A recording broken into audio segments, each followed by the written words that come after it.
Assalamualaikum warahmatullahi wabarakatuh. Kembali lagi kawan di rangkaian Champion Chess Tour 2023 yang memasuki seri keduanya kawan. Tadi malam memulai babak kualifikasi. Untuk event utamanya nanti bulan April minggu pertama kawan. Oleh karena itu di babak kualifikasi ini untuk menentukan siapa-siapa saja yang berhak untuk memasuki divisi 1, 2, dan 3 kawan. Mereka harus bermain di play-in terlebih dahulu, yaitu memainkan permainan Swiss 9 babak. Kita dapati berikut ini kawan pemain-pemain yang ikut serta. Lebih jelasnya kalian masuk saja ke chess.com untuk melihat siapa-siapa saja yang bermain tadi malam di babak kualifikasi kawan. Sedikit saya akan jelaskan. Di permainan play ini kawan akan diambil 8 pemain kawan yang akan diadu dan akan diambil 4 lagi dari 8 pemain itu kawan untuk menemani Magnus Carlsen, Hikaru Nakamura, Wesley So, dan Caruana di event utamanya divisi 1 kawan bulan April nanti. Di urutan ke-8 sampai bawah ini nanti juga dibagi siapa saja yang akan masuk ke divisi 2 dan divisi 3 kawan. Untuk divisi 1-nya akan diambil 4 pemain dari 8 pemain. Di sini posisi 8 diisi Ronald Satwani kalau kita lihat tabel, tapi dalam live streamingnya kawan yang berhak lolos di posisi ke-8 ini adalah Maxim Chigaev kawan. Tapi akhirnya Maxim Chigaev ini juga tidak mampu untuk menembus divisi 1 kawan. Yang masuk ke divisi 1 yaitu Li Guanglim, Levon Aronian, Vladimir Fedosev, dan Vladislav Artemiev ini. Setelah Vladislav Artemiev berhasil mengalahkan Maxim Lagravier di match play ini kawan. Nanti kalian bisa lihat game-game match play di sini kawan. Nanti kalian di chess.com bisa melihat permainan-permainan mereka. Klik saja game, banyak sekali permainan yang bisa kalian otak-atik sendiri tanpa melihat penjelasan admin di channel kami kawan. Bisa kalian otak-atik.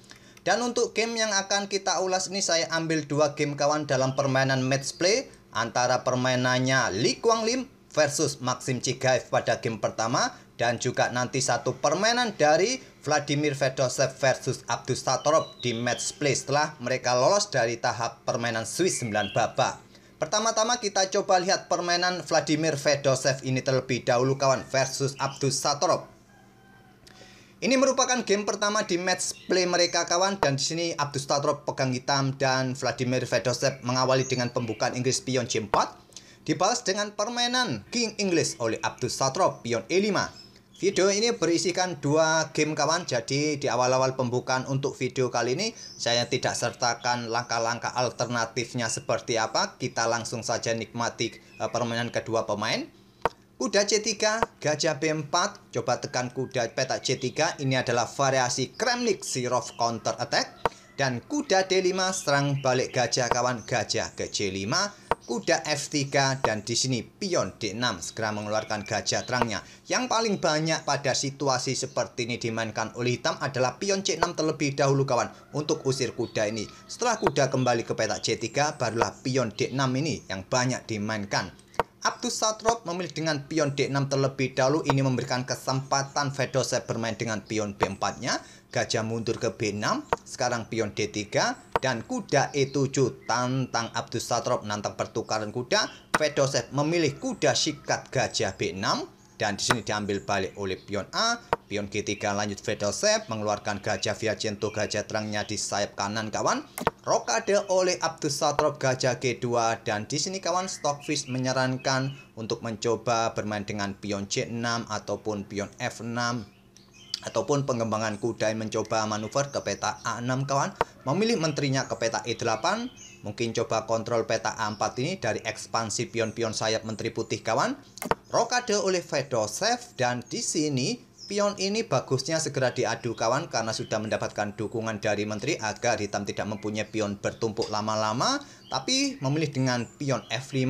Kalaupun ingin bermain dengan pion F ini, Stockfish menyarankan cukup ke peta F6 ini saja. Tapi Abdusattorov memilih mendorongnya 2 peta F5. Oleh karena itu di sini di sisi menteri didahului oleh Fedosev dengan pion C5 ditolak dengan pion B5 kawan. Stockfish menyarankan baku hantam seperti ini. Memang idenya adalah jika diambil balik oleh hitam dengan pion D di petak C5 ini kawan, kuda putih bisa mendapatkan pion E5. Di sini kalian tidak terburu-buru untuk ambil pion putih ini, bermain dengan pengembangan kuda C6 terlebih dahulu. dan kalian nanti bisa disusul langkah pertukaran kembali kawan.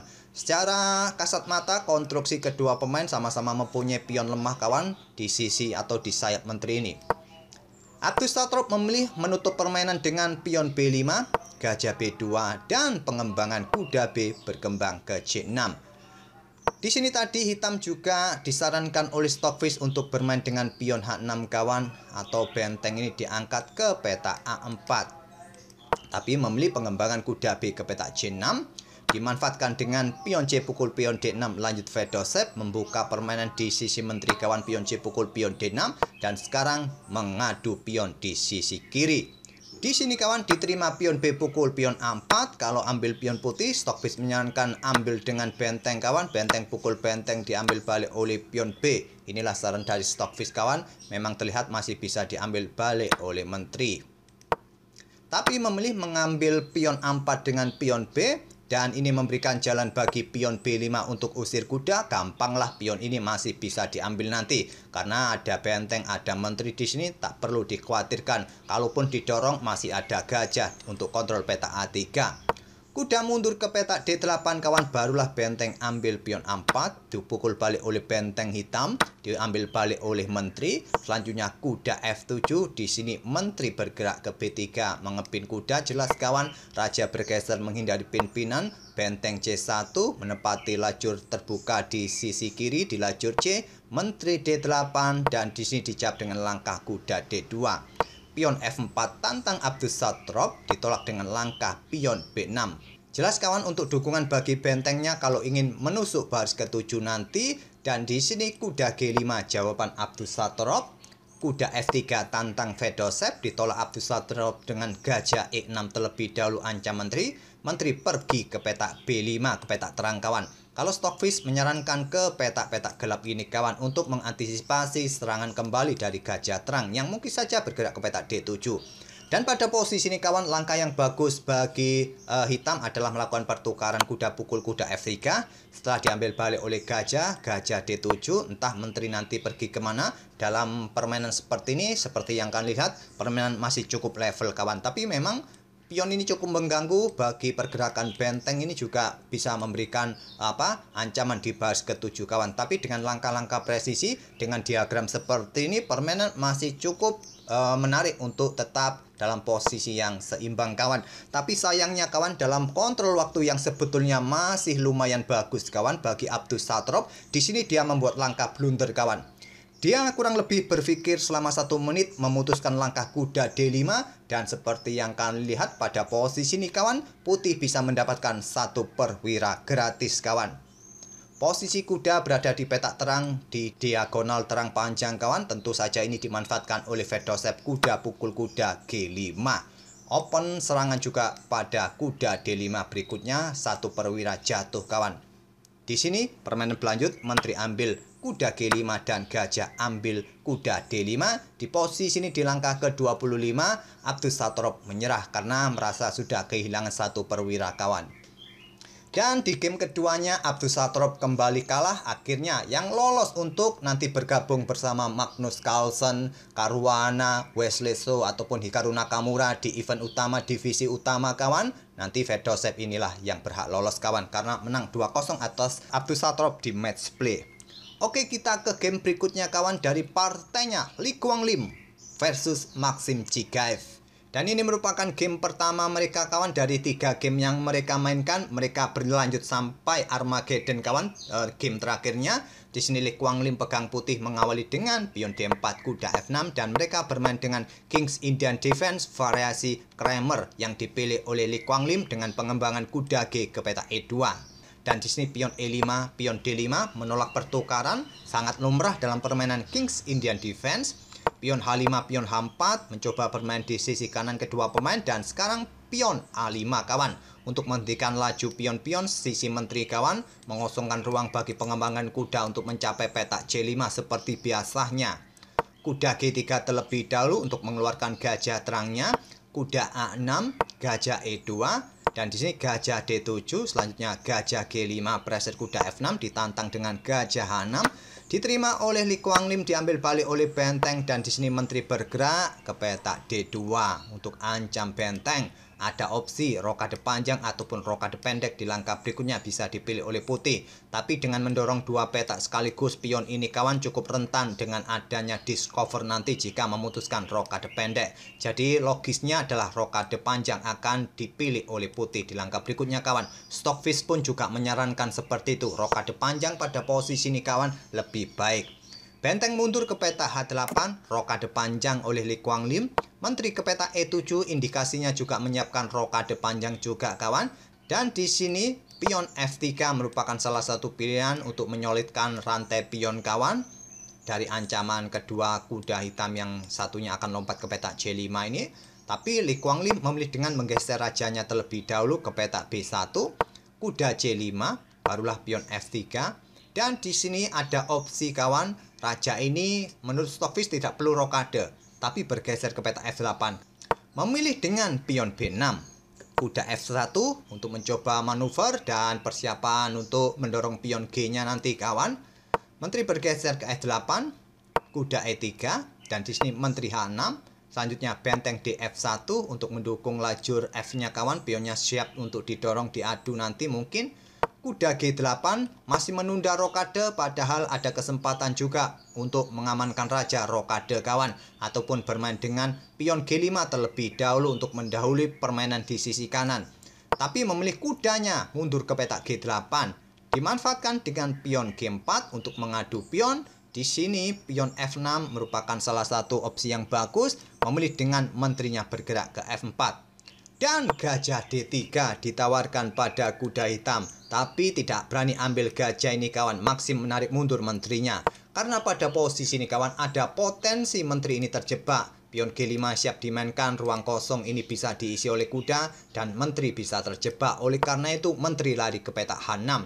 Dan pion G5 merupakan salah satu pilihan terbaik untuk menutup permainan di sisi kanan kawan. Ancam menteri, selepas itu gajah akan ditarik mundur. Tapi memilih menarik mundur langsung gajahnya ke C2, dan di sini hitam mempunyai kesempatan untuk mendahului pertukaran pion H pukul pion G4. Tapi memilih kudanya ke E7, dimanfaatkan pion G5. Menteri G7, selanjutnya pion F4. Pion E pukul pion F4 diambil balik oleh benteng, disusul saudaranya, nanti menumpuk di lajur F ini. Menteri E5 dan di sini kuda F5. Lanjut Lee Kwang Lim, langkah ciamik kawan, langkah brilian, pengorbanan cuma-cuma jika diambil oleh pion G. Tapi tidak cuma-cuma kalau dilanjutkan kawan.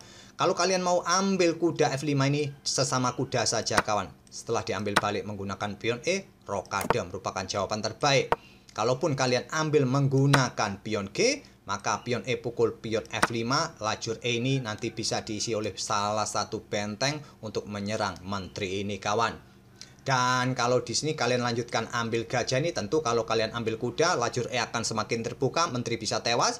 Kalau dengan gajah kawan tetap masih bisa diambil balik. Kalian tidak akan berani ambil balik dengan kuda karena ancaman benteng E1 kawan. Seumpama pada posisi ini, di sini hitam langsung rokade kawan, mengamankan rajanya. Masih ada benteng E1 kawan, menteri mundur, kena garbuan lagi. Jadi putih akan mendapatkan kembali perwira yang hilang.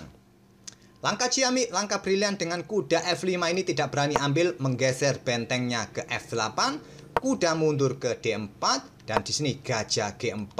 Ada kesempatan rokade pada posisi ini kawan, tapi Maxim dari tadi tidak mau memanfaatkannya, memilih pergerakan gajahnya ke G4, benteng HF1 kawan, dan masih ada kesempatan rokade ataupun gajah kembali ke D7 untuk menghindari ancaman, mencegah ancaman di diagonal ini kawan. Memilih bermain dengan kudanya ke D7, dimanfaatkan dengan gajah A4. Walaupun menurut Stockfish langkah ini kurang kuat kawan. Langkah terkuat pada posisi ini bisa bermain dengan kuda B ini ke peta C5 kawan untuk memberikan ancaman di sini. Kalaupun ada rokade panjang pada posisi ini, kalian bisa bergerak dengan kuda bergerak ke peta A7 melakukan skak, raja bergeser ke peta ke peta ini ada skak, benteng juga jatuh. Kalaupun bergerak ke peta ini kawan, disusul dengan langkah kuda ini juga bisa bergerak ke peta C6 ataupun kuda ini yang bergerak ke peta C6 kawan. Silakan kalian otak-atik jika kuda ini bergerak ke peta C6. Kita lanjut ke langkah aslinya. Di posisi ini Lee Kwang Lim melanjutkan dengan gajah A4 dan di sini gajah H3, benteng naik serang gajah Gajah kembali ke game 4, benteng F2, dan menteri mundur ke petak G7. Lanjut Maxim, tapi setelah kuda ke petak E6 ini kawan kembali membuat langkah pengorbanan. Akhirnya Maxim menyerah di langkah ke-31 kawan. Dua kali membuat langkah pengorbanan kawan, tapi ditolak juga, menyerah di langkah terakhirnya di langkah ke-31. Kalaupun pengorbanan ini diterima dengan pion, maka selanjutnya benteng pukul benteng kawan. Terpaksa menteri akan ambil balik dan nanti berlanjut seperti ini. Seumpama opsi yang lainnya seperti apa kawan? Apakah kuda ini dibiarkan saja? Kalau diambil oleh gajah, ya masih bisa diambil balik oleh pion. Tetap kawan, ancaman garbuan di sini. Kuda ini juga jatuh di langkah berikutnya. Ya, opsi rokade panjang untuk memperpanjang permainan bisa dilanjutkan oleh hitam kawan. Tapi selepas itu ya gajah ini bisa meluncur juga. Kira-kira opsi yang mana lagi bisa dimainkan oleh hitam pada posisi ini? Posisi kuda ini juga dalam posisi garbuan benteng menteri kawan. Kalau stockfish sih terkuat, pion ambil kuda ini. Silahkan kalian otak-atik kawan yang lain, opsi yang lain. Apakah menteri ini bergerak? Terserah kalian kemana. Silahkan kalian otak-atik. Oke, itulah kawan, 2 game di partai match play antara Lee Kuan Lim versus Maxim Chigaev. Di mana di game pertama ini dimenangkan oleh Lee Kuan Lim, game kedua Maxim Chigaev membalas, akhirnya pemenang ditentukan lewat Armageddon kawan, dan akhirnya Lee Kuan Lim yang berhasil mengalahkan Maxim Chigaev, lolos bersama 3 pemain lainnya ke divisi 1 untuk event utamanya bulan April nanti. Semoga permainan dari kedua pemain tadi bisa menghibur kalian dan kita akan bertemu di video-video berikutnya. Terima kasih sudah mampir kembali dan wassalamualaikum warahmatullahi wabarakatuh.